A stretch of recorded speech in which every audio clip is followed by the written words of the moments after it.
please.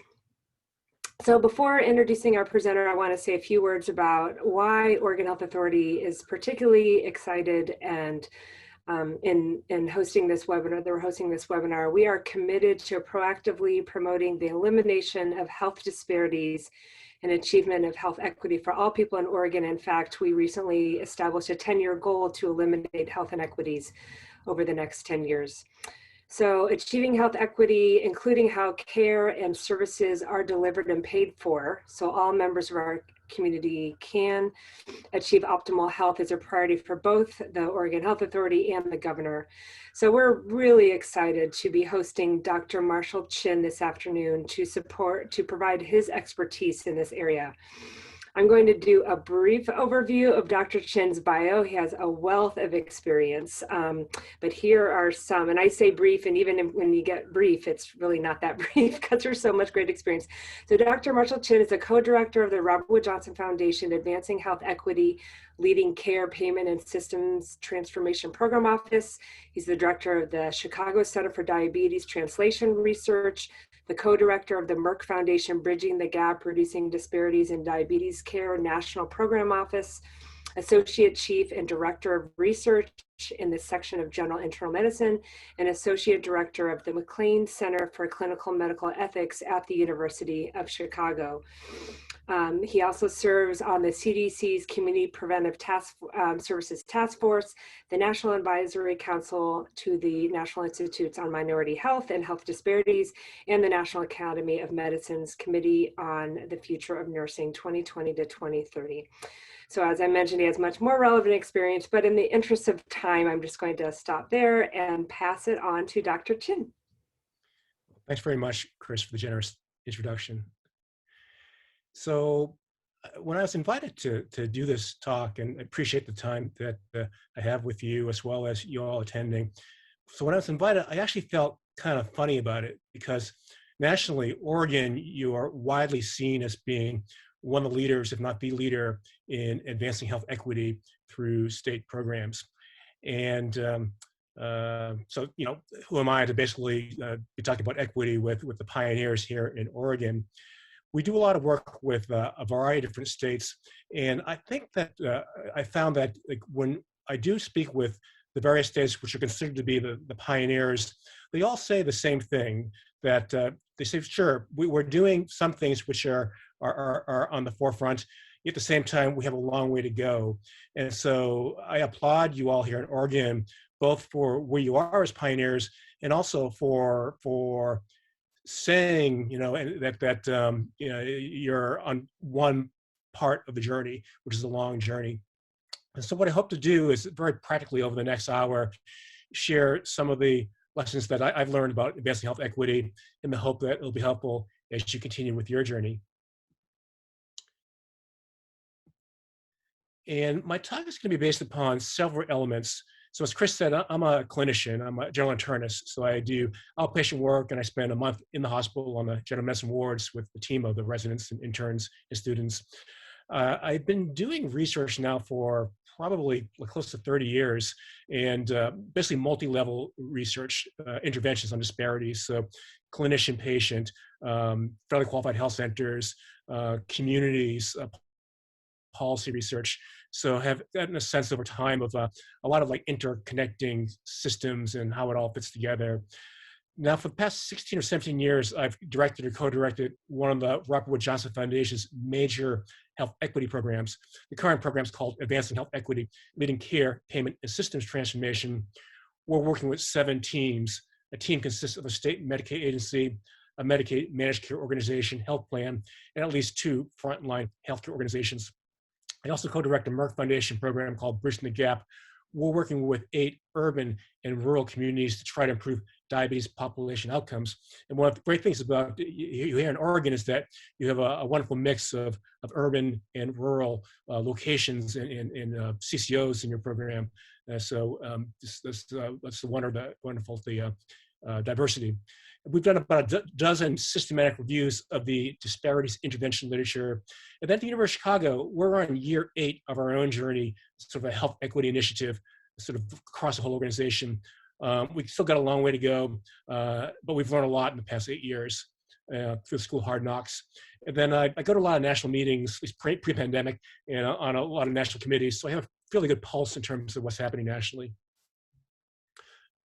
So in some ways, you see, I have like both the strength and the bane of the journalists in terms of just being interested in a lot of different things, which actually I think is actually good for this topic of equity, because that's the reality, that there's a lot of like holistic things that need to fit together for it to work. I'm going to actually start with the take-home messages. So this is the bottom line in terms of like at the end of the day, walking away with these 5 messages. One is that it's critical to be intentional about advancing health equity. Second, and here's like a real stickler that's hard for people, and one thing that makes it just hard to do this work, it's impossible to separate payment, care delivery, and then a culture for success.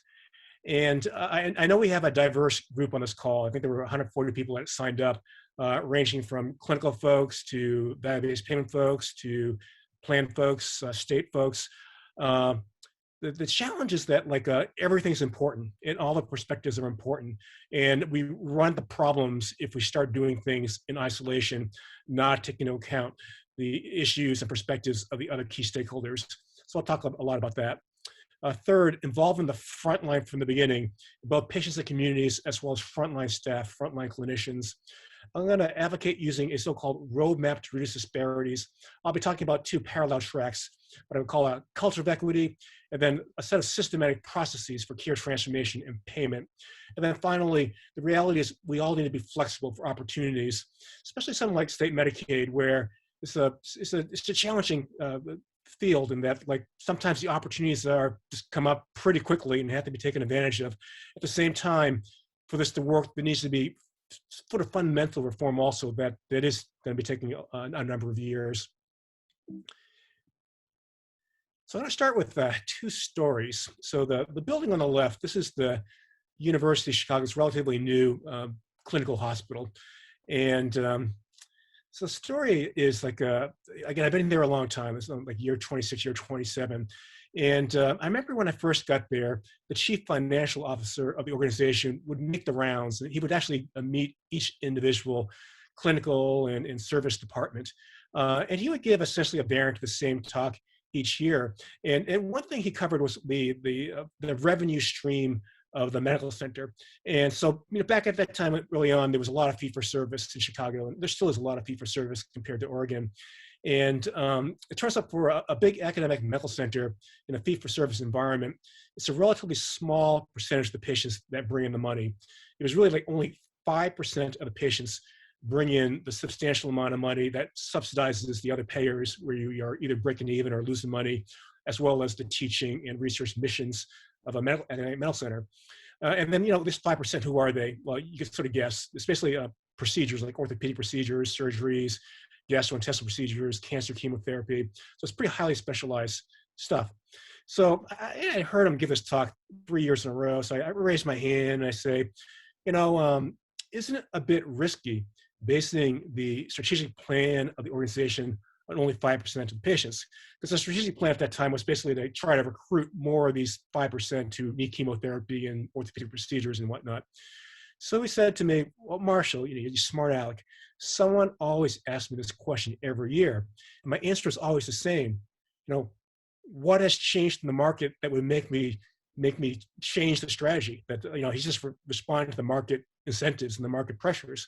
And I had to be quiet, because he was right that, in that time and era and in that environment, that was what was being incentivized. So there needs to be a business case. The second story is on the right. This is Chicago Family Health Center, which is a federally qualified health center on the far south side of Chicago. Interesting patient population, mostly African-American and Hispanic, Latinx population. And so one of our projects is improving diabetes care on the south side of Chicago. And so we do a variety of these integrated healthcare and community interventions. So, for example, we do partnerships with a variety of community-based organizations around healthy eating and healthy activity on the south side. And so I remember we were meeting the chief medical officer, and we had these periodic check-ins, how things are going. And he basically said, well, Marshall, we love the project. It's really cool and it's really good for our patients, but there's only so much we can do, because whatever we do, again, has to align with the way that the health centers are paid for. So again, whether you're a big quaternary care, academic medical center like University of Chicago, or you're a safety net provider like this fairly qualified health center, same issue. There needs to be a business case that drives behavior and has a big role in influencing what is done. So this is the graphic that the Robert Wood Johnson Foundation uses to explain the difference between equality, where on the top, every person gets the same size bike, no matter their size or their disability status, and on the bottom, equity, where each person receives the type of bike they need to be able to transport themselves comfortably. You may have seen other type of pictures, just like one of like people watching baseball games, one of people picking apples and all. But the same idea of like equality would be if everyone gets the same thing versus equity, people get what they need to be able to have excellent health. So this is the World Health Organization definition of equity. And we're just gonna do a few foundational slides just to make sure that we all have the same definitions for the purpose of this talk. So equity is the absence of avoidable or remediable differences among groups of people, whether those groups are defined socially, economically, demographically, or geographically. Health inequities therefore involve more than inequality with respect to health determinants, access to the resources needed to improve and maintain health or health outcomes. They also entail a failure to avoid or overcome inequalities that infringe on fairness and human rights norms. So we'll get back to that towards the end, this issue of the human rights and social justice, distributed justice issues involved in equity. Here's the NIH definition, which is fairly basic about differences. The difference in the incidence, prevalence, mortality, and burden of disease and other adverse health conditions that exist among specific population groups in the United States, whether we're talking rural, urban, socioeconomic status, race, ethnicity, et cetera. So here's another definition which is quite popular. This is from the Institute of Medicine's old definition, 2003. And so if you look at this graph, the vertical axis shows the quality of care. The two bars on the left, those are two different populations. So the white bar would be a non-minority population, say white patients. The darker bar, that's a minority population, say African Americans. And you see that the difference between the two represents the difference in the quality of healthcare. When you go to the far right of the graph, they divide the difference into three different boxes. The top box is what's thought to be legitimate or acceptable. So that includes if it's a clinically appropriate reason why the type of care we're giving differs between two populations, or if you have an informed patient population and with their informed choice, they decide to have a different type of treatment approach or style than a different population. So those are thought to be legitimate. It's the two bottom boxes which we're worried about in terms of equity issues. The one in the middle is a lot of what we'll talk about today. So this is like the operation of healthcare systems and legal regulatory climates. So in other words, the way that we have set up the rules of the game between laws, regulations, and whatnot, in terms of how we pay for care, how we organize care, or the way we have set up our clinics and hospitals, health systems, if there's some systematic bias in the way we have done that, and of course there are, we'll talk about that later. And then the bottom, these are the ones that maybe get more attention, at least initially, some, well, basically discrimination. So, you know, there's probably relatively few cases of outright, well, clinicians say, well, I'm going to outright discriminate against you. So people now use this term implicit bias. So the subconscious biases that we have that lead to taking care of different types of patients differently. So the bottom two boxes, so-called disparities, so the things that we're concerned about. So again, I'm not going to give a talk talking endlessly about statistics with disparities. For those of you who aren't aware of this resource, the Agency for Healthcare Research and Quality, each year they publish a National Healthcare Quality and Disparities Report available at the website here. So it has just tons of statistics nationally and by state in terms of a variety of quality and disparity numbers. So this is going to be a slide that in some ways tries to summarize the talk on one slide. So at the end of 2020, I was asked to write an editorial by this journal, BMJ Quality and Safety. So I used it as an opportunity to, again, just sort of try to be concise in terms of like, 2,500 words in one slide. How do you concisely describe an approach for advancing health equity? And we'll go through these elements in more detail throughout the rest of the talk. At the very top, and this really sort of is foundational, people truly have to commit to the mission of maximizing the health of diverse individuals and populations. Because if people really don't care about it, they won't prioritize it, and just things just won't happen. And then, as I mentioned a little bit earlier, then there has to be an intentional work then at advancing health equity. And again, I'll get back to that in a moment. You see then these two different parallel pathways. On the left is creating a culture of equity. And again, we'll talk about understanding both interpersonal biases, which is what we spend a lot of time on. And then I think that the nation as a whole, what with COVID and police brutality and whatnot, is coming to its own coming to Jesus moment regarding what does it mean to basically look for systemic racism. For example, within an organization, a lot of organizations are now struggling with this. What does it mean to think about an anti-racist lens when you look at your clinic or your hospital or your health plan, identifying the systematic structures that bias against and oppress marginalized populations? The right box, this is implementing the roadmap to reduce disparities. I'm not talking about identifying disparities, doing a root cause analysis of why the disparities exist, and then designing and implementing care interventions. You see in between those two boxes, this is where the rubber hits the road, that every worker has to know how to operationalize advancing health equity in their daily jobs. So I mentioned, for example, that we're in year 8 of our own journey at the University of Chicago, and about halfway there, like at the 4-year point, we had done a lot of education, a lot of training, and the feedback we got from our front line was, yeah, we're more aware of disparities, we understand now more about equity, but we really don't know what that means in our daily job. So if I work in information technology, what does it mean to, advance health equity in my job? Or if I'm like in strategic operations, what does that mean in terms of operationalizing health equity in my daily job? Again, we'll talk about that later. At the bottom, you see improving individual and population health, improving health and healthcare equity. Now, the right side is what you may be thinking most of this talk is about. So it's this payment reform that supports and incentivizes care transformation that advances health equity. There's a couple things there. The point I raised earlier, like it's not just payment for payment's sake, but it's payment reform that supports and incentivizes the care transformation that advances health equity. And to do that, you have to understand the left-hand side of the box, in terms of the culture of equity, this roadmap and all. So it all sort of fits together. Then also, and here's an area where Oregon is really one of the pioneers, the cross-sectoral partnerships to address medical and social drivers of health, both individual drivers, individual patient, as well as the structural drivers in the community. So for example, helping a individual with homelessness and then helping that individual community, the problem of homelessness.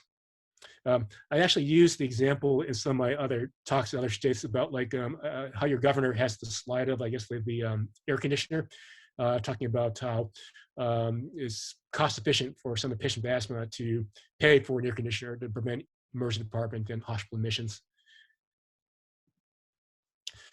So magical thinking, the invisible hand. So I can't tell you how many times I have conversations with well-meaning people who are working on equity, and they basically give me a variant of one of the following 3 statements when I ask them, what are you doing about equity? So first is, oh, yeah, we're already doing quality improvement. Or second, we're a safe net organization. It's who we are. So, we're a federally qualified health center. I mean, so, by default, what we're doing is equity work. Or here's one I think is pretty relevant today. Yeah, the shift from fee-for-service payment to value-based payment and alternative payment models will fix things. So basically the assumption that, if you do these different things, it'll automatically lead to the advancement of health equity, the reduction of health disparities. Or sometimes people say, well, a rising tide lifts all boats. The problem is that a rising tide does not necessarily lift all boats.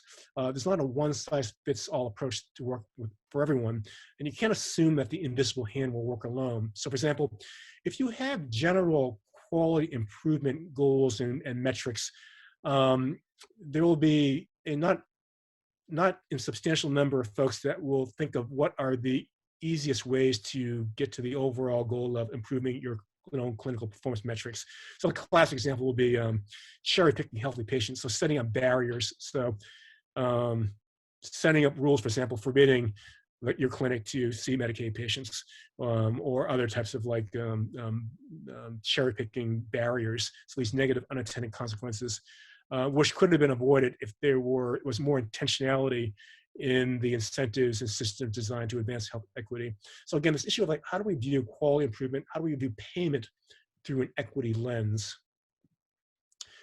So here are the 5 lessons, and again, I'll go through them each in more detail. There's no magic bullet solution. So this is one thing that makes it hard, advancing equity. Achieving equity is a process. And I'll talk largely about the culture issues and the so-called roadmap. We'll talk a little bit about social terms of health. We'll spend time then, of course, on payment and incentives. And then we'll end with a little bit on framing equity as a moral and social justice issue. So again, sort of a pretty comprehensive, holistic view. But again, that's the reality of what's required to succeed in this. So lesson 1, no magic bullet. So when we first got the Robert Wood Johnson Foundation Equity Program, this was 16 years ago, it was like 2005. And to be honest, I actually thought we'd have a magic bullet approach, that we would fund a variety of different organizations doing interesting things to advance equity. Some interventions would work, some wouldn't work. We would then try to scale up and spread the interventions that did work. And so that was sort of my naive beginning. I was naive, but I wasn't an idiot. So that within like 3 months of the program being launched, I realized, this isn't going to work. In retrospect, it was obvious why it wouldn't work. And the answer is that like context matters, that there's such a variation among patients and communities. I mean, the 15 CCOs, knowing a little bit about your organizations, there's tremendous variety among your patients and communities, the way your organizations are set up, the politics of your organization and your financial setup, the history of how you got there. So for example, you may have 2 organizations that are in the same place right now, but if the history of how you got to where you are now differ, well, probably your process of implementing things or what will work will differ also because of that history that can't be avoided. So anyway, there's this point about you have to work through your own solution.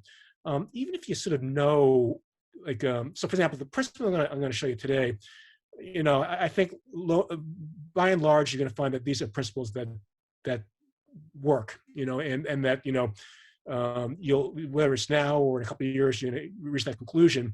However, if you know where you're going to go, you still have to work through on your own. It's just the nature of organizational change, that every organization has to work it through on their own and be convinced on their own that, this is what will work for them.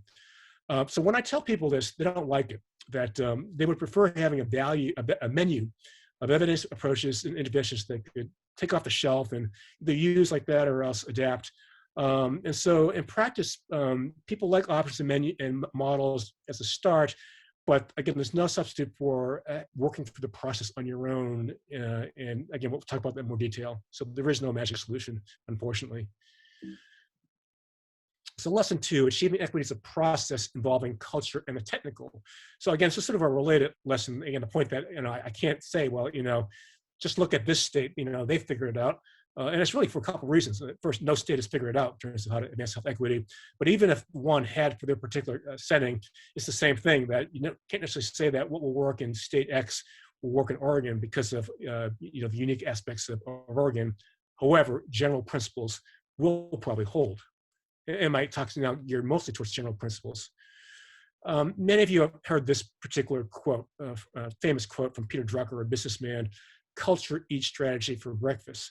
The point being that you could have wonderful strategy and tactics and elaborate payment schemes and financial setups and care transformations, but if the culture, what you're doing, doesn't fit your organization, it's a pretty good chance it's not going to work in terms of it being implemented successfully or sustained and all. If I had given this talk even a year ago, I would probably be heavier in terms of the technical aspects of the talk and things you can do with payment and things you can do with care transformation. But I just have found that you just can't get around the culture part. And when you try to short circuit, and we have tried this at times in terms of trying to, not spend as much time as you should on culture, it comes back to bite you in the butt in terms of like, you have to address it. Otherwise, it's not going to work in terms of advancing health equity. So here's one of the most important slides. So why is the culture of equity important? And I started to explain this.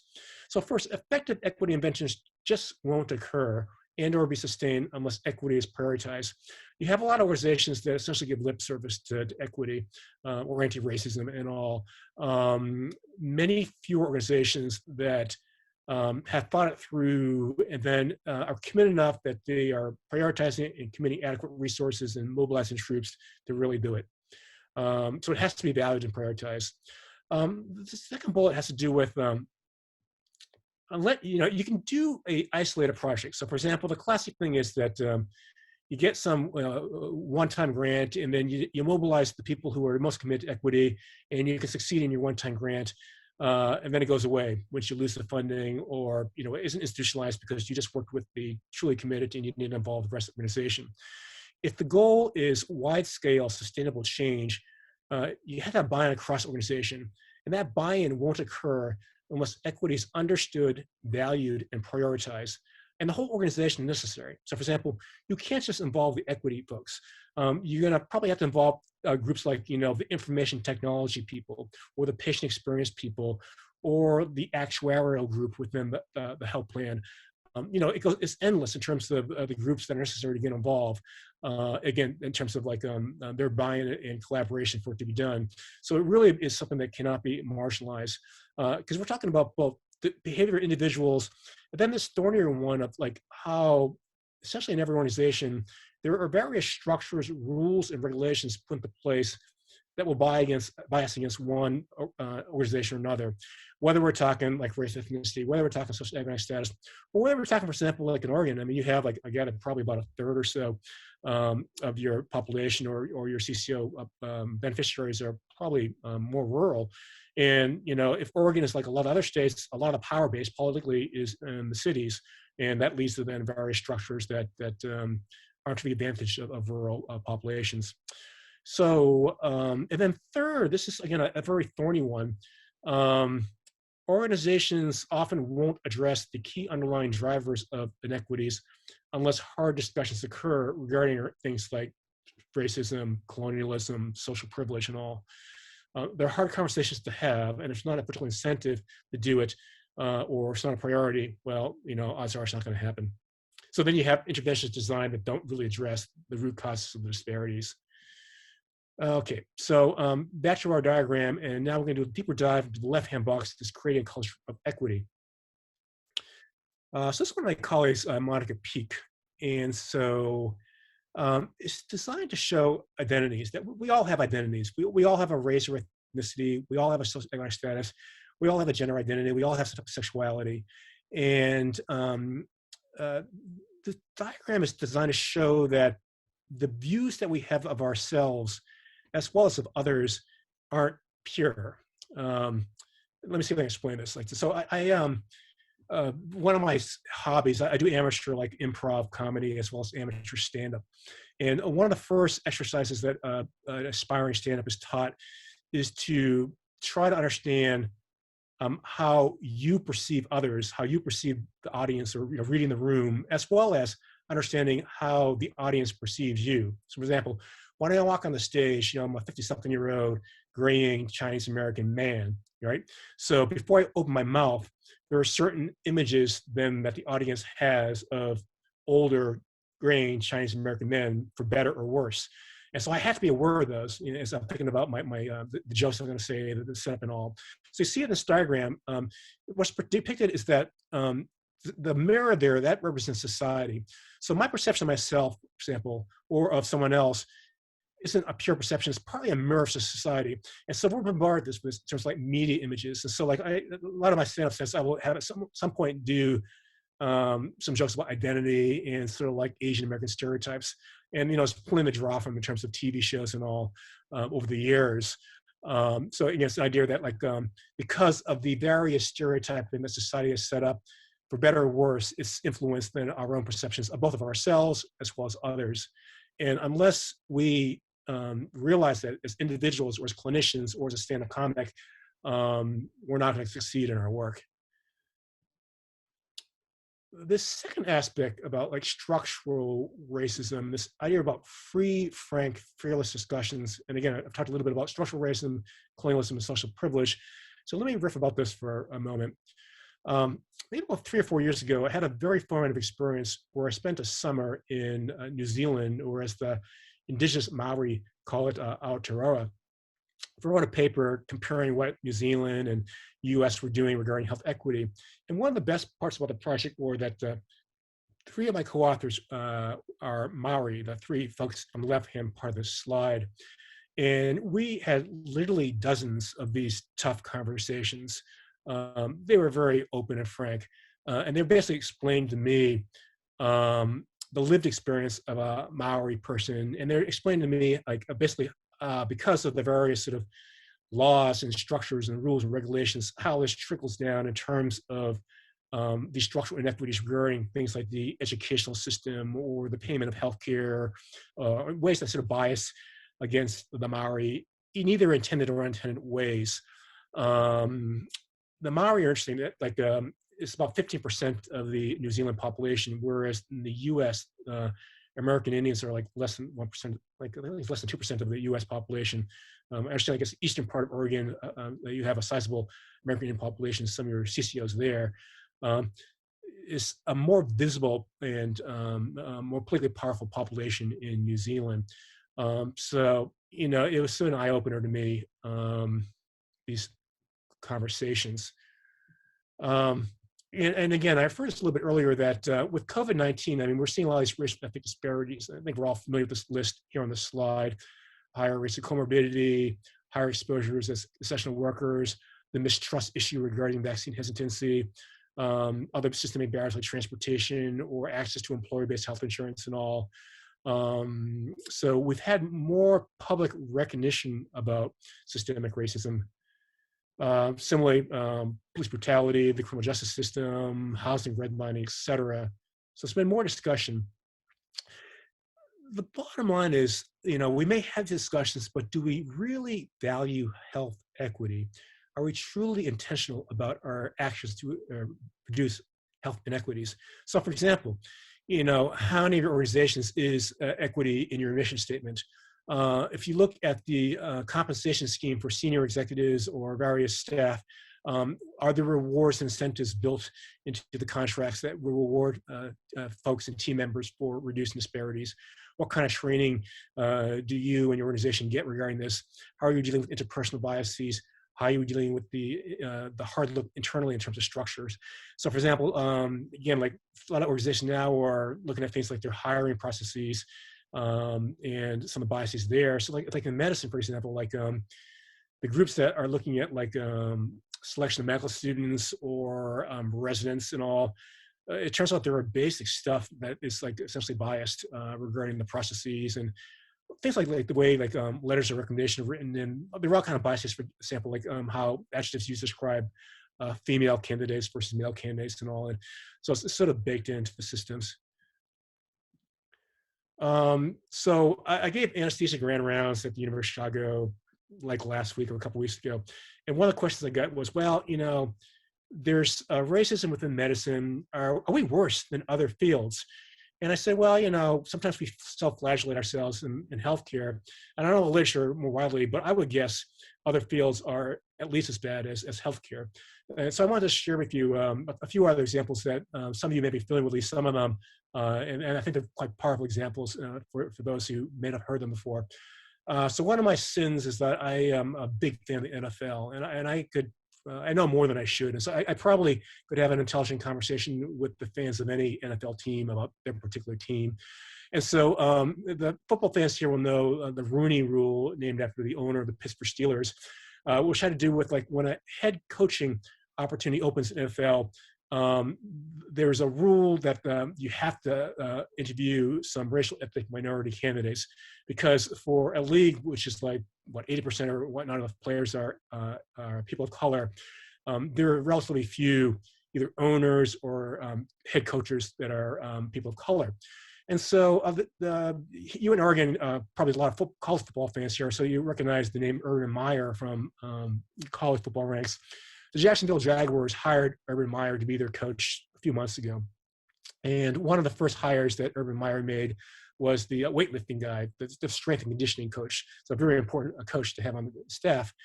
And so he hired a guy named Chris Doyle, who was most recently at the University of Iowa as their strength and conditioning coach. But he actually had to leave the University of Iowa because there were allegations of him basically discriminating against the African-American players, as well as allegations that he basically bullied the white players who had learning disabilities. So he left under a cloud. And so once it was revealed that he was hired, there was this big pushback. Why are you hiring this guy? So the day after the pushback, Urban Meyer, he says, the allegations that took place, I will say I bet at him. I know the person for close to 20 years, and I can assure them there'll be nothing of any sort in the Jaguar facility. And so I have no doubt that Chris Doyle and Urban Meyer have had great relations, that Chris Doyle has treated Urban Meyer well. That's probably different than the experience of the African American college players at Iowa and then the white players with the learning disabilities. First Pollard Alliance, this is the group that advocates for fair hiring in the NFL. So their executive director, Rob Graves, pushed back. This type of statement in action reflects the good old boy network. That's precisely the reason there's such a disparity in employment opportunities for black coaches. Shortly thereafter, Chris Doyle didn't take the job, and so it just didn't go through. Nashville, I don't know if there are any country music fans here. So country music fans will recognize Morgan Wallen, so one of the current big male stars in Nashville. Meek Guyton is an African-American woman from Texas, and she is, as far as I know, the only African-American signed to one of the major country record labels. I believe it's Capitol Nashville. Is the label she's assigned to. And so this is a story from the New York Times from about a month ago that Morgan Wallen was captured on video uttering a racial slur. And so when that was sort of posted, Mickey Guyton tweets out, the hate runs deep. How many passes will you continue to give? So what exactly are y'all going to do about it? Crickets won't work this time because the country music establishment historically had not done much when sort of a racist type of event would happen. To their credit this time, there was some action where a number of the radio stations stopped playing Morgan Wallen's songs for a while. Morgan Wallen was deemed ineligible for some of the awards that year for country music. So there was some type of pushback. For those of you who've never heard Mickey Guyton, I'd recommend a couple songs along these themes. Black Like Me, which is more about her position as an African woman. And then What Are You Going to Tell Her, which is more generically for women, whether it's country music or other parts of society. Do we still have a mythology in terms of equal opportunity of women, or do we still systemically bias against women because of their gender? They're quite striking songs. Here's a couple quotes from a couple of female country stars. So Rissy Palmer. In the female experience, you understand what it's like to be the underdog, to come into a situation that's mostly white male driven and try to assert yourself. Amanda Shires, another white country singer. I assume a lot of males aren't speaking out because they're comfortable in their places of power and money. Why would they want it to change? Flash Nashville. The Army, in Army all places. So here's a particularly ludicrous example. Army Regulations 670-1 from 2014. So basically they have these rules on acceptable hairstyles in the field. And you basically can't do this type of braiding or twists and all. And so basically it discriminated against a lot of the African-American national hairstyles. And so, for example, I mean, it had implications so that if you could, be written up in terms of a regulation rule breakage by not conforming. And here's like a quote from a retired lieutenant colonel. I don't think they've taken into consideration that black hair is different hair. We can't wash our hair every day. You can relax your hair, but then there's certain hair that will not stand up against the relaxer. And if you press your hair, it's not going to hold if you're out in the field for a week or so. So you have this sort of like ridiculous sort of, scenario where, as opposed to fighting the enemy or keeping your head down as the bullets fly over your head, you're worried about putting a wig over your hair or, doing grooming in terms of fitting these, Army regulations. So just another example of how it's just baked into a lot of different things, these systemic biases. There was pushback, and then years later, then this was eliminated as a regulation. It's just really stupid. And then it's a slide to remind us from a couple of weeks ago that the U.S., of course, doesn't have a monopoly on systemic racism and colonialism. So sort of a long riff there, but it's important because ultimately power is the issue. And here's the challenge when you have these discussions. And it was my Maori colleagues that pushed for that wording about having free, frank, fearless discussions. Is power over resources, so over money, for example, and other resources, is control over the historical narrative.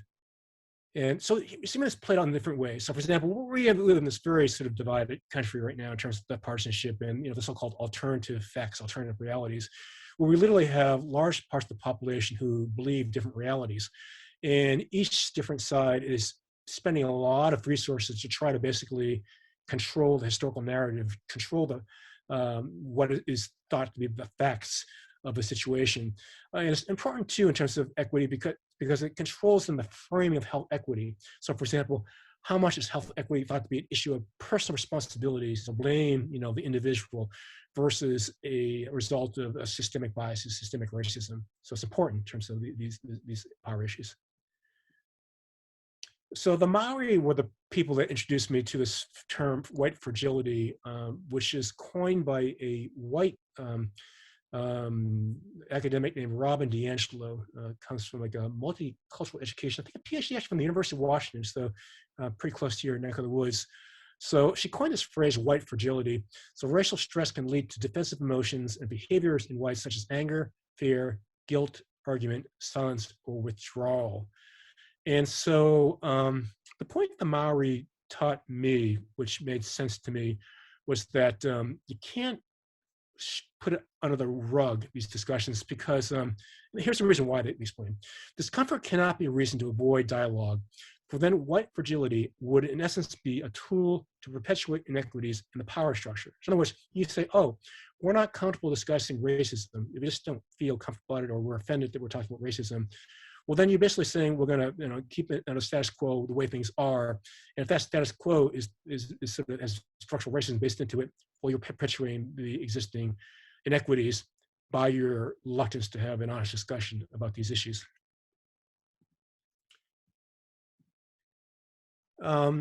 So my colleagues and I, so this is Monica, Peak, Bella, and I, we had this paper come out in Academic Medicine from about this a few months ago. It's actually one of the papers I think we are most proud of that we've written recently, where we have like a dozen practical tips for talking about and teaching about race and racism. The bulleted here, the two I'll point out for today. You see the upper right, one of these suggestions about language communication is to start with stories, not numbers. So you notice, for example, I didn't have a lot of slides about disparity statistics, because in some ways, we feel that you start off with numbers, it gives people permission to tune out. So a signal, oh my gosh, we're talking about numbers, I'm gonna tune out now. We start with stories, it's a lot harder to tune out. I got how much slide about that in a moment. And then this issue about talking about structural racism, solutions, and advocacy on the bottom right there. So when Marshall, yeah. Sorry to interrupt. I just want to do a quick time check. We've got about 45 minutes left, and we wanted to make sure that we have plenty of time for Q&A at the end. Yep, I'll leave at least half an hour for Q&A. Great, thank you. Yep, thanks. So some of these discussions, so I think you're going to find, like, if you like just about any other organization that we have worked in or in some way in Chicago, even the most basic things have to be discussed and defined. So, for example, the word equity. So I don't know how people are going to call now, but I won't be surprised if there's among the people on this call right now at least a dozen reasonably different definitions of what equity means to different people. And of course, depending upon your definition, it has different implications. The discussion about interpersonal structural biases. This point about experiential in stories that I think by far the training that involves drawing upon your own experiences and sharing your own stories, these are by far the most powerful ways to teach. It's hard to sort of like ignore something when you are talking about to someone about their lived reality, whether it's an issue of urban, rural, or class or race, ethnicity, and whatnot. And then it points to having safe space for these discussions. I'm going to go to the right-hand side of the diagram now. The roadmap, I'm going to talk a little bit about identifying, I'm going to actually skip the identify disparities part, and we can talk more about that later. But basically, it's looking at your data for disparities. The other two I'll talk about in more detail, the root cause analysis, and then designing, implementing cure interventions. Root cause analysis means that you basically, once you identify disparity, you do a serious look at why that disparity exists. And the point here is there is no substitute for talking with the affected patients and communities. And one of the most, I think, common mistakes groups make is that they pick proxies as opposed to real patients, real communities. So one of the groups we worked with was a Medicaid health plan in the state of Rhode Island. And they saw that their Hispanic patients with depression had worse outcomes than their white patients. And so as opposed to talking to the patients, they ended up very well-meaning. They brought together their Hispanic doctors, nurses, social workers, educators, figuring, well, they're Hispanic, they will know what to do.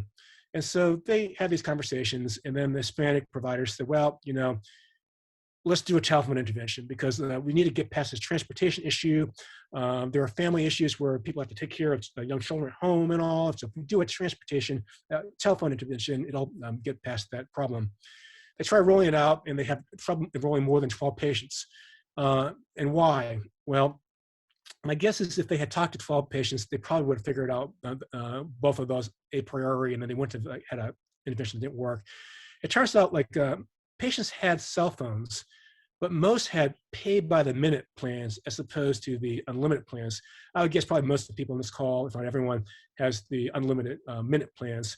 Whereas for this population, they have the pay by the minute, which gets very expensive rapidly to do the telephone counseling if you're paying by the minute. So, you know, that was a big barrier. And then also around this time, the governor was starting to do a crackdown on immigrant workers. So it wasn't a good environment. Evidence-based interventions, there's not a lot of common themes about what works to reduce disparities. Here's what we could come up with. Multifactorial interventions that attack different levers of change, culturally tailored, better generic, team-based interventions. A lot of good literature involving like nurses, for example, in nurse leadership roles, involving families, community partners, robust literature for community health workers, patient navigators, lay health workers, and then interactive skills-based training. So, you know, when we get to discussion, that'll probably be more effective than what I'm doing now, which is lecturing. This is a reminder of, on the left, you have a person in the community. If they have access to you, they become a patient interacting with a provider, a health organization. Above that, you have policy with financing being the big hammer. The point being, you can have interventions at any of these different levels. We talked a little bit about this issue of like every worker knowing how to operationalize advancing health equity in their daily jobs. I'm going to skip this example of University of Chicago. We come back later, but it's an example of how something as arcane as the machine learning predictive analytics that are used to do something like predict who's going to have a short length of stay, how those could lead to inequities without an equity lens. Okay. We talked a little bit about this earlier, that they need to be flexible. It's not necessarily a linear process. And especially something like Medicaid, where you have a short horizon and there are different things having to do with a balanced budget and all, and need to be politically expedient of when there's an opportunity. Yet at the same time, working on some of the foundational reform we've been talking about, which you need to have then for lasting reform. I'm going to talk a lot about this because you know a lot about this. You could teach me about this in terms of, we talked about individual patient special needs, structural drivers. Just one example, like a very impressive example that I'm aware of. So I've done a couple site visits to La Clinica. This is a federally qualified health center in Washington, D.C. that serves mostly an El Salvadoran immigrant population. They put their money where their mouth is regarding basically integrated care. So a lot of their patients have legal issues, and so they partner with a social service agency a couple blocks away. They, for example, will have joint medical legal rounds where they will round on their joint patients' clients about the medical and legal issues and discuss that. The sad thing is that to pay for the social sector interventions, they have to be a grant writing machine. So they have a lot of grant writers that work on that, and it's not paid for by healthcare reimbursement. So I hear my dog, which is sort of, she's pounding on the door, wanting to get us. You may see me photobomb, Zoom bomb shortly by a very cute puppy. Okay, so payment incentives. I'm going to maybe end on this just quickly, and then end on like the moral part. So again, like let's get this part right into the meat here. So again, remind this payment reform, not for payment reform's sake, but payment reform that supports and incentivizes care transformation that advances health equity. And you know, there are no examples I can basically give you off the shelf in terms of, well, look at this state in terms of they have figured it out. As far as I know, it just doesn't exist. And again, it would have to be tailored anyway to your situation anyway. So I'm going to stick at the level of principles. And so for the purposes of today's talk, I'm going to define value-based payment as those payment systems designed to reward high-quality care and health outcomes. Pay performance would be a classic example. Alternative payment models, these predominantly non-fee-for-service models designed to promote value and cost efficiency. They frequently incorporate VBP principles. However, many of the states we're looking at, many use fee-for-service inside as their chassis to distribute resources. Both of these mechanisms could provide effective mechanisms and incentives to fund infrastructure to address social service health and advance health equity. So here's one of the key slides. You might think about payment in terms of both upfront payment and retrospective payment.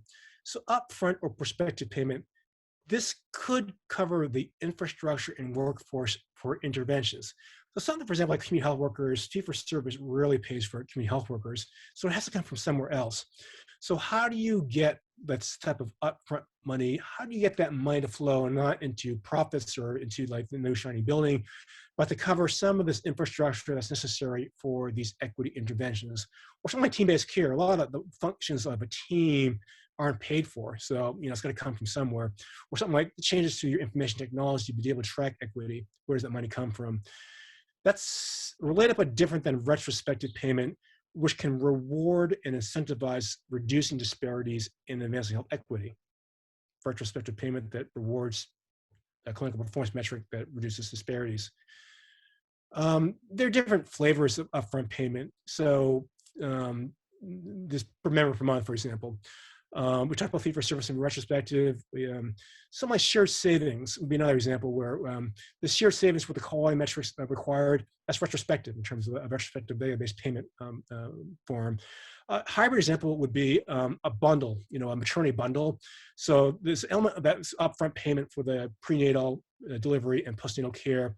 And then, for example, if you had a quality withhold for a healthy birth weight baby, so you gave an additional money bonus for a healthy outcome, well, that's an example of a retrospective VBP part also. So you can have creative ways of combining.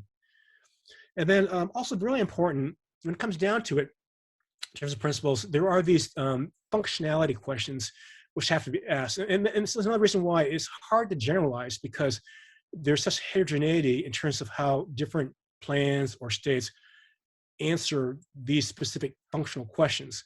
So, for example, what is being incentivized was that financial risk? So, for example, the state of Maryland, they do a total cost of care incentive. So it's a total cost of care.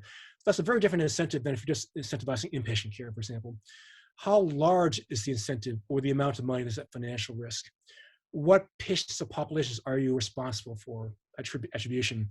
What are the data analytic capabilities? So I gather probably that among the 15 CCOs, there's probably some variation in how robust the data analytic capabilities are.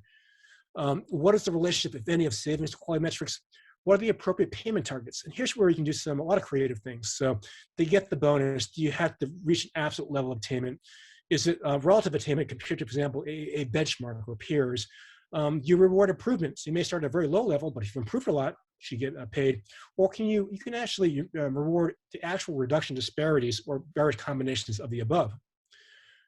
You'll have a slide set, and so these have three nice resources. This is one that has a so-called VBP checklist, very practical list of things I think will be a lot of interest to many of you on this call. This is a document where Bailitt, as part of another Robert Johnson program, has looked at state Medicaid contracts and pulled out examples of some of the health disparities equity language they've used. And this is an interesting example from an advocacy group. So from an advocacy perspective, consumer group perspective, a checklist in terms of meaningful patient perspectives and involvement in terms of being patient-centered in the design of things like contracts and the process of coming up with plans. So the three are a nice complement to each other, and we'll go into more detail.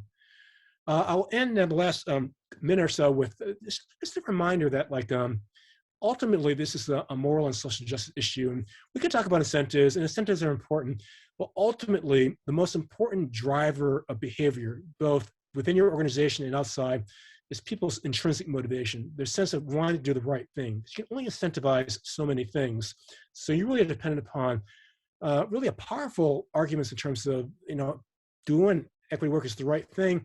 And, by and large, the people in healthcare this is why they entered the healthcare. So it's an easy argument to make. You're basically tapping into people what they want to be able to do.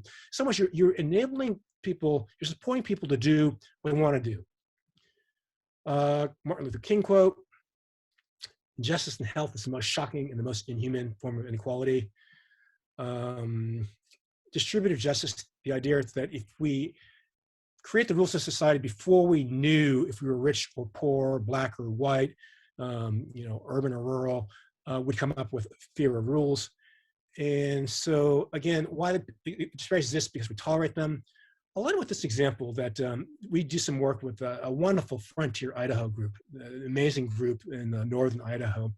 And when they have new employees, they actually have an orientation where part of it is they help each employee come up with their own personal mission statement. So when you see them, they actually have 2 name tags on their lapels, their usual name tag, and then this mission statement. This is the mission statement of Kelly McGrath, who's the CMO to the far right of this picture. His is entitled Health and Harmony. With compassion, gratitude, integrity, and joy, I guide myself and others to treasure the beauty and goodness in our world, and to discover and achieve the unique ways in which we're called to make it even better. And this last quote for all of us: leadership matters. It is our professional responsibility as clinicians, administrators, and policymakers to improve the way we deliver care to diverse patients. We can do better. So thank you very much, and love to engage in conversation.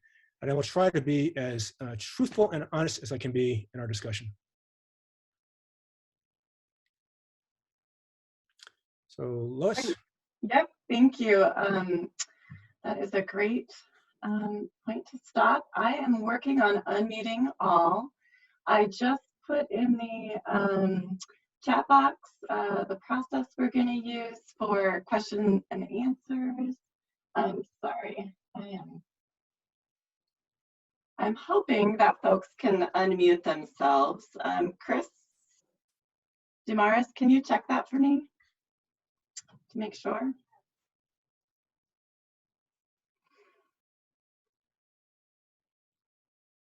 I'm not sure how to check that, Lisa. Sorry. Okay. Nope. Like I just wanted you to unmute yourself to test it. Great. Yes. Should I do a stop share and try to get the videos up, or what do you want to do, Lois? Yeah, you can stop sharing, and then we can, if folks want to go ahead and turn on their camera for this discussion, if you're comfortable doing that. I am getting tackled by my puppy. So I'm going to go ahead and help Dr. Chin with this part of the session, and just ask that you raise your hands. Oh my goodness. Can you please?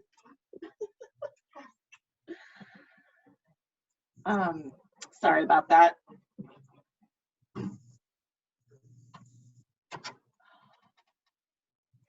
I'll go ahead and read the first question that we received, Dr. Shen, and then folks that want to raise their hand and go ahead and ask questions, I'll just call on you. So the question that I'm going to read is, I have experienced culture change being impeded when the organizational leadership itself is the anchor of the culture needing change. Such a leadership, aware or not, often has much to lose in power or prestige when equity becomes the goal.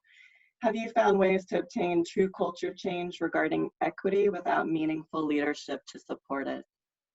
Yeah, it's a great question. I think there's this tension between sort of the role of top down and bottom up, and the role of local advocacy. And let me give you a local example. So I am not by nature sort of a grab the bullhorn, march in the streets type of guy. I like to work through systems, just like my personality. I saw though, like in Chicago, there was this period maybe 3 or 4 years ago. It was the height of the Black Lives Matter movement. And one of the major cases that got national attention was Laquan McDonald, who was shot by the Chicago police. And I saw how effective it was, the Black Lives Matters advocates, in terms of like the constant marching the streets, the constant sort of like, as I say, speaking truth to power, in terms of elevating police brutality against people of color on the national scene.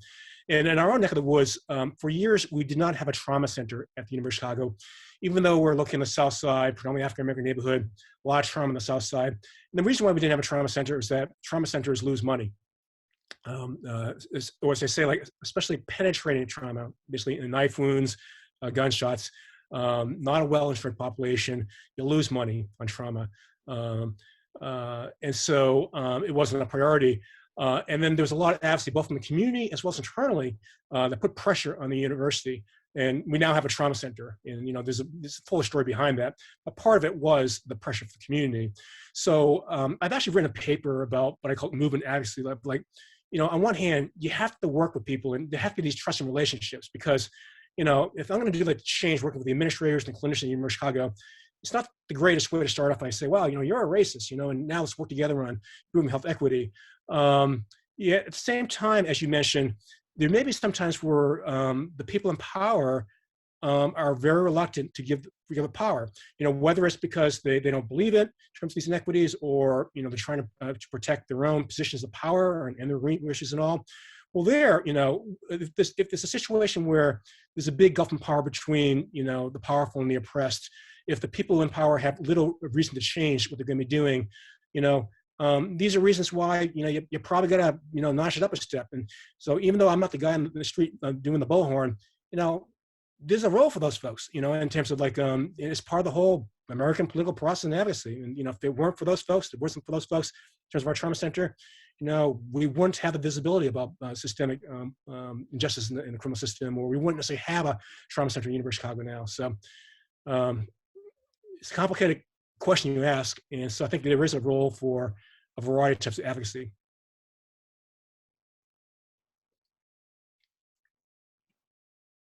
Great, thank you. I'm gonna go ahead and read this, another question that has come in. The question says they're in the process of restructuring their private practice. They've been interested in value-based payment system for some time. Hasn't been able to find any existing private practices implementing VBP, and is asking about any leads and assistance for implementing VBP models in the next 6 months to a year. Yeah, it's a tough question. So 2 for 2 in terms of tough questions. I'll tailor it a little bit more to like this overall project. The part that like I was trying to talk a little bit about is like the VBP, and then what does it mean to incorporate sort of equity as a goal as part of that. You know, I keep on mentioning that, well, you know, what works in Oregon may or may not work in Washington State or Idaho or whatnot. And so the practical answer to your question for this particular project is, if you think about like what's in place now, and you know, what is the foundation and where there may be some wiggle room. So for example, I understand you're not starting from scratch, that there are, you know, a variety of value-based payment areas and metrics that you're working on, or you know, almost ground in stone in terms of what would be the priorities. So the question then becomes, within that narrower universe, what makes sense then in terms of how do you adapt those to have more of an equity lens? And here's where I'm encouraging that it can be a mistake, for example, for any one group to unilaterally say, you know, whether it's the state, whether it's the CCO, to unilaterally say, well, you know, we're going to do it this way. You know, here's where it really, I think in the long run, is going to save time and be more effective if, for example, you bring like those private practices or representatives in on those discussions at the planning stage. I mean, you can have much more likely have a program that is going to be acceptable, is where the practices are at in terms of, you know, being realistic, and are more likely to address, you know, what the clinicians and staff feel are the equity priorities. And again, one point of that is just think back at those slides. I stuck with the general principles of some of the general principles of VBP that you need to sort of think through as you're thinking about your particular specific VBP intervention in Oregon.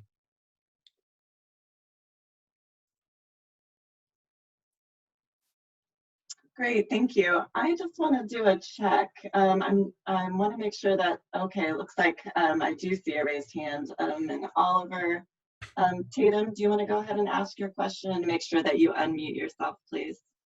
Yeah, sure. My name is Oliver. I run a small clinic that's part of a bigger health system in Central Oregon, and I also serve on a board of our community college.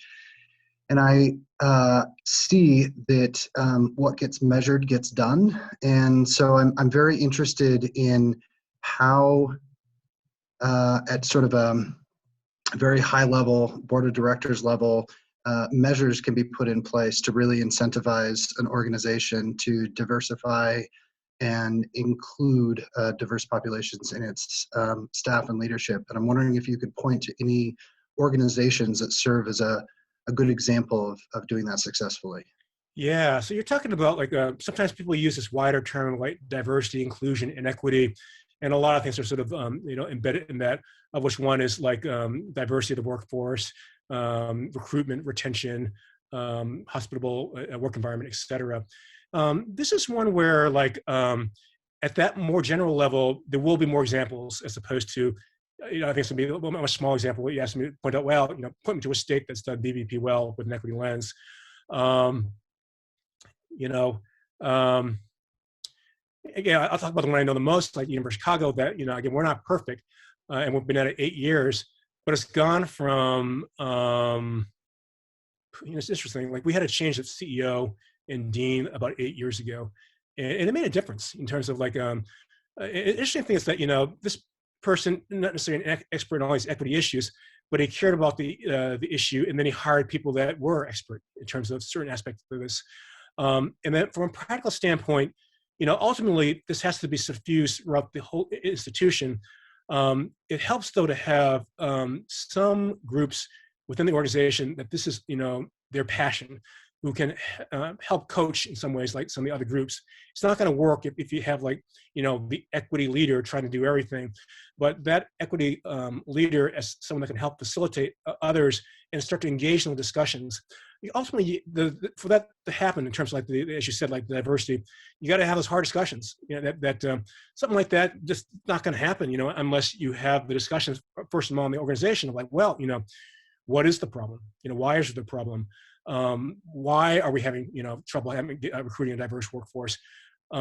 These are hard discussions, and then and then when you do a deeper dive, like most organizations, it's people first say things like, well, it's not a qualified pool of applicants and all. And then you do a deeper dive, and we haven't done a pretty good job in terms of our systems for recruiting the best diverse population and all. So yeah, my guess is that like you probably have a lot of good organ examples too, and probably like the people that are leading your effort would be able to point you to some examples, like even probably within like the participating groups. It's a hard discussion, but I think that there are good examples in most areas.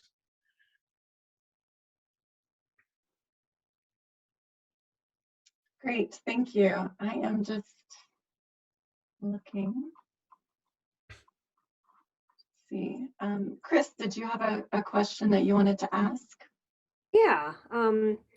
Yeah, Dr. Chen, this is where I benefit from having seen the slides in advance, so I can go back to them. I really appreciated your the payment functionality slides, and this is the one that talks about what are the appropriate payment targets to advance equity, and you list absolute attainment, relative attainment, improvement, and paying for reducing disparities. Can you give a few specific examples that kind of align with those different categories that you've seen work? Yeah, so it's interesting. Like, so one of the faculty I work with, her interest is like kidney disparities, and so she's done a lot of work with the end-stage renal disease program, and so it's evolved over time from undifferentiated, generic, absolute attainment metrics to now they have, like, sometimes you see these composite measures where like the current one of the current measures is like 3 of the different factors. There's like bonus points for reaching some absolute level. There's points or reward for improving, and then there's some less so, but some organizations are starting to do then also include a part where you're actually incentivizing, for example, a rural-urban difference or reduction or a black-white difference in all. So the idea is that they do different things. So on one hand, the absolute level pushes people to like, an absolute, oh, it'd be wonderful if 90% of the patients could reach that level. The problem is that if you are working with some organizations that they're under-resourced, they have more mobile population and whatnot, they may feel there's no way we're going to get the 99%. So why even try? But they know they're going to be rewarded by going from like 30% to 40%. Well, then they benefit from that. And then, the most direct way is if you're trying to have an equity issue, it's like rewarding them the actual reduction in, the urban-rural difference, for example. Or, one thing I mentioned that I did put in the slides, which I probably should have, was like this issue of stratification and this is like stratification and risk adjustment. This is issue of like, well, different organizations have different patient populations. And so on one hand, you don't want to penalize a safety net clinic or hospital for taking care of a more diverse population. On the other hand, you don't want to basically whitewash away disparity and give someone a pass for giving suboptimal care. So people then talk about like in combination using case mix adjustment. So statistically adjusting for differences in patient medical mix and social mix, at the same time stratifying. So you're comparing apples to apples, oranges to oranges. So comparing, for example, among safety net clinics or patient clinics that take care for difficult populations, how is your clinic doing against another? So you can build those types of metrics also into like these stratified comparisons. Great, thank you. It's a little hard to go through all of the windows, so if you do have a question and I'm not seeing your hand raised, please just go ahead and unmute yourself and ask your question as I'm scrolling through here.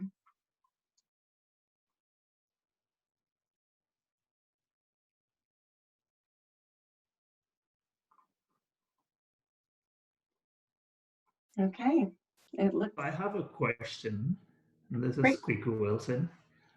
So I wanted to ask your opinion on this idea that when we, in this space of equity, there is always this interest in when we talk about measurement, the first thought is measuring outcomes.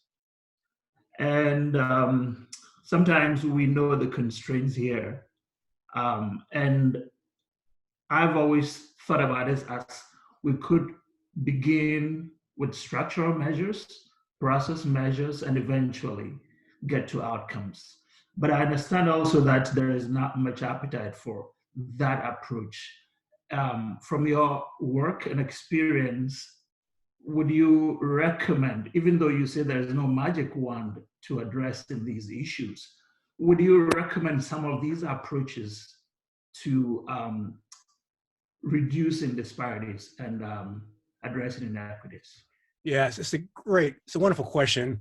So classically, like this is Donna Bean model of quality of care, where Donna Bean, he's an Armenian researcher from Michigan, like one of the grandfathers for quality of care, and he talked about a structural measure of quality. So, for example, your nursing to patient ratio. So you want to have a relatively large number of nurses to patients. The idea being that you have more oversight in all terms of the patients. A process measure. So, for example, and one example would be, well, are you giving an aspirin to someone who's having a heart attack? So, that's a process measure. Or actual outcomes. So, for example, is the actual blood pressure value well controlled for the patient, the actual outcome? And there are pros and cons to different approaches. The point that was made about like outcomes is that this confounding. So, for example, clinicians will say, well, I have worse outcomes because my patients are sicker, or they're more complex socially, and all. In reality, all these different measures have strengths and weaknesses, and so I would think strongly about looking at relevant, high priority elements from each of those. So, for example, if you don't include outcomes, I think for the clinicians on this call, that would feel kind of funny, that the bottom line is that outcomes is we want to improve our patient outcomes. At the same time, you can't just cavalierly say, well, we're going to include outcomes without thinking carefully about case mix adjustment and that stratification issue I raise, because you don't want to unfairly penalize folks who do have a sicker patient population. This also too that oftentimes people want to start relatively simple and then ramp up. So, you would want to probably pick, if you do an outcome, you want to pick something that is common that people care about, that are, want to spend time on because it's an important issue, and then put in the time to do it thoroughly in terms of things like case mix adjustment, stratification. So it's a great question.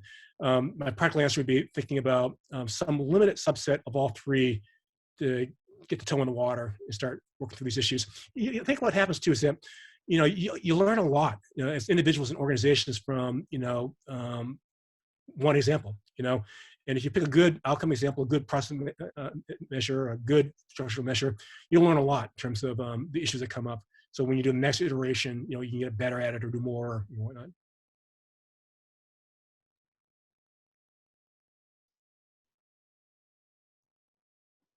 Great, thank you. I've got a couple questions that have come in the chat. I'm actually not quite sure as I read them if they are questions or just statements. So I'll go ahead and read these for those that are on the phone. And we'll see, Dr. Chin, if you have any comments. So the first one is process measures are a must. Is there an enabling environment to get to desired outcomes in the first place? We won't know unless we look at our underlying processes. I'm not really sure that there's a question there. I think it's mostly just a statement. Mostly, I was agreeing with quite good. This is Angie. Got it. Thank you. Well, a nuanced theory, and it's a lot. It's actually a complicated question. I think there's a variety of reasons to include some process measures.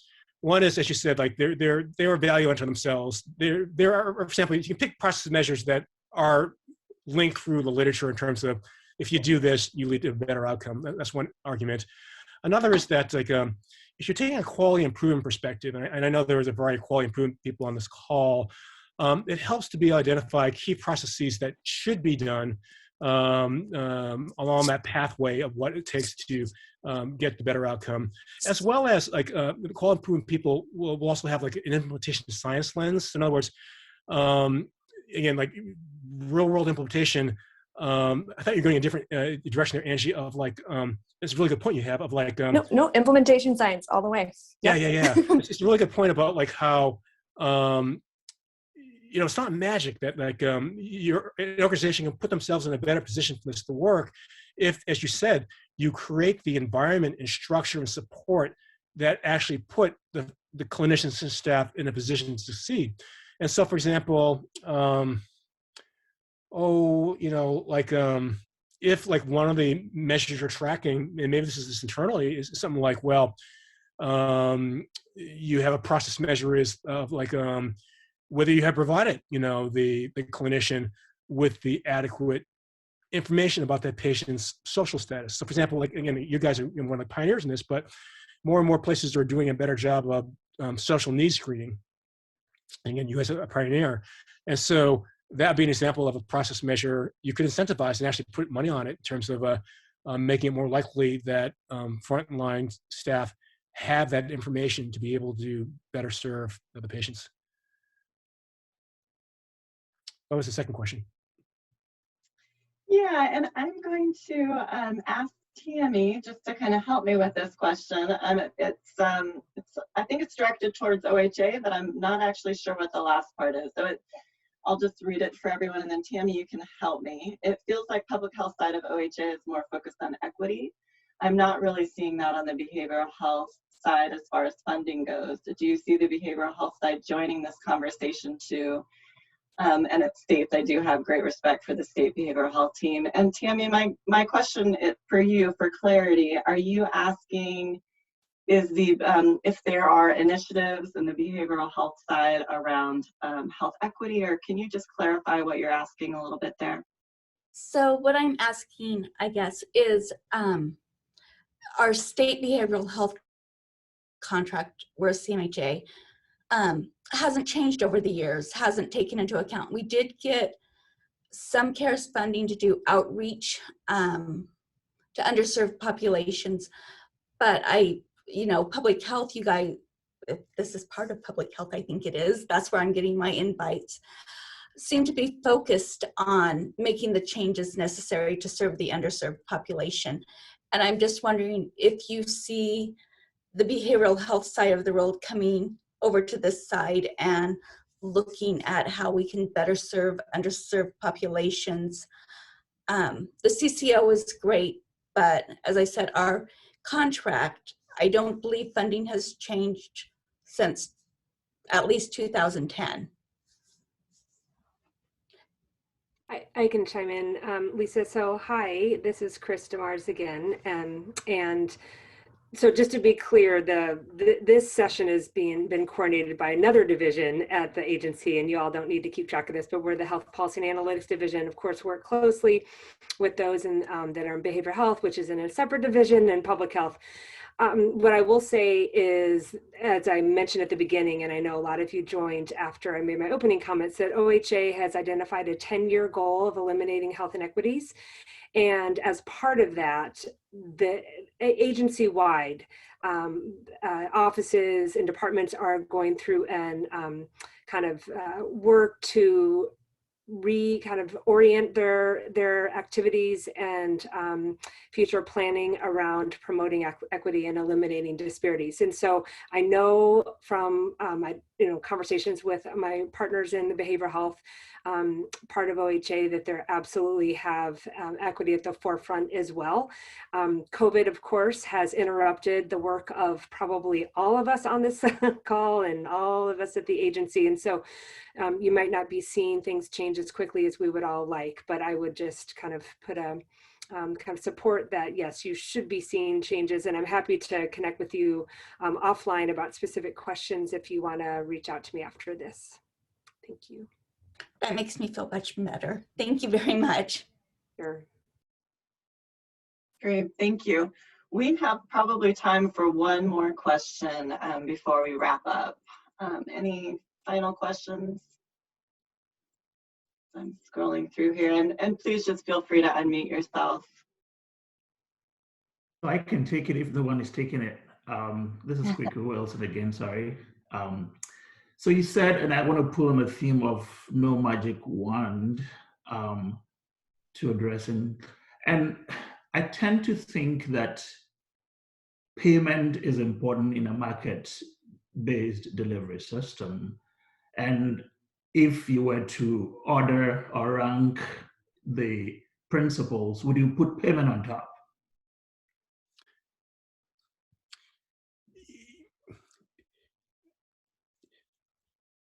I guess I've come to the realization that you need to have a payment that supports and incentivizes, but that's not going to happen at the magnitude you need it to advance health equity unless there's the culture and the buy-in. So, Oregon Health Authority, the CCOs, the incentives, the structures, the intentionality likely won't be powerful enough unless there's the culture, and then ultimately too, the point about you can only incentivize so many different things. And so that, and for clinicians, you will know that the vast majority of things that clinicians do on a daily basis, there's not a performance metric for it, and so ultimately it does have to match with the intrinsic motivation.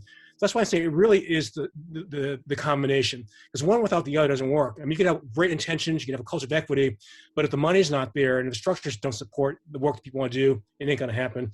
Similarly, you could, you could have I guess I'd argue that you're not going to have strong enough financial incentives unless you truly have a culture of equity organization where it's been prioritized that the magnitude of the incentive is large enough. So I think that's why I made that point. It really goes hand in hand. The cultural part, the payment part, the care transformation part, and again, we have a diverse group on this call. Ultimately, everyone on this call has to speak with one another and align. It's interesting, you talk to anyone, not talking about Oregon, but or other states we work with, you talk to any one stakeholder, whether it's the state medical agency, the health plan, or the front line, they all think someone else has all the power, Oh, there's only so much we can do because of the other group. And the answer is they're all right, that all has to align. So that's why I say that, there is not a magic bullet. It is a process. But having said that, I mean, think about my talk, there are some basic principles which I think are going to stand the test of time, which are the ones that have to be sort of worked through and agreed upon by all concerned. Great. Thank you so much. Thank you, Dr. Chin. We are just about at our time limit today. Really appreciate everyone attending today, engagement. We will be following this up with a survey. I put it also in the chat box. You'll receive an email that has a recording and the slides attached as well. So please do fill out the survey and let us know what was most useful about today's session so that we can improve these learning opportunities. Again, thank you, Dr. Chin, and hope you all have a great rest of the afternoon. Thank you.